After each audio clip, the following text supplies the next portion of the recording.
अगर आप ऐसा सोच रहे थे कि इंटरनेट की कीमतें कम होने वाली हैं, तो आपको मेरी बात सुन के झटका लगने वाला है, क्योंकि सुप्रीम कोर्ट की एक बेंच ने देश में इंटरनेट की कीमतों को रेगुलेट करने की मांग करने वाली याचिका पर सुनवाई करने से मना कर दिया है। भारत के मुख्य न्यायाधीश संजीव खन्ना और जस्टिस संजय कुमार की पीठ ने रजत नामक एक व्यक्ति द्वारा दायर की गई याचिका को खारिज करते हुए एक अहम टिप्पणी की है। न्यायालय ने कहा, देश में इंटरनेट उपभोक्ताओं के पास अब अनेक विकल्प उपलब्ध हैं और उन्हें सेवा प्रदान करने वाली कंपनियों के बीच प्रतिस्पर्धा के चलते उचित मूल्य पर इंटरनेट मिल रहा है। इस फैसले के बाद सुप्रीम कोर्ट ने याचिका को निराधार मानते हुए आगे की सुनवाई करने से मना कर दिया है।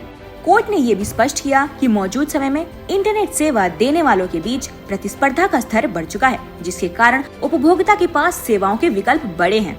न्यायालय का कहना था कि उपभोक्ताओं के पास अपनी जरूरत के हिसाब से पैकेज चुनने की स्वतंत्रता है और इसकी कीमतें बाजार में प्रतिस्पर्धा की वजह से नियंत्रित हैं। इस फैसले के साथ ही सुप्रीम कोर्ट ने ये भी कहा, किसी भी क्षेत्र में अधिक सरकारी दखलंदाजी से बाजार की स्वाभाविक व्यवस्था प्रभावित हो सकती है और इसलिए इंटरनेट सेवा की कीमतों को नियंत्रित करने के बजाय उपभोक्ताओं को अपनी पसंद और जरूरत के हिसाब से विकल्प चुनने का अधिकार है। अब आपको बताते हैं ये पूरा मामला क्या था। रजत नामक व्यक्ति ने ये याचिका सुप्रीम कोर्ट में दाखिल की थी, जिसमें उन्होंने मांग की थी कि इंटरनेट सेवाओं की कीमतों को रेगुलेट किया जाए ताकि आम जनता को सस्ती और सुलभ इंटरनेट सेवाएं मिल सकें। उन्होंने ये भी कहा था कि बहुत सी कंपनियों द्वारा वसूली जा रही कीमतें बहुत ज्यादा हैं और इस पर नियंत्रण जरूरी है।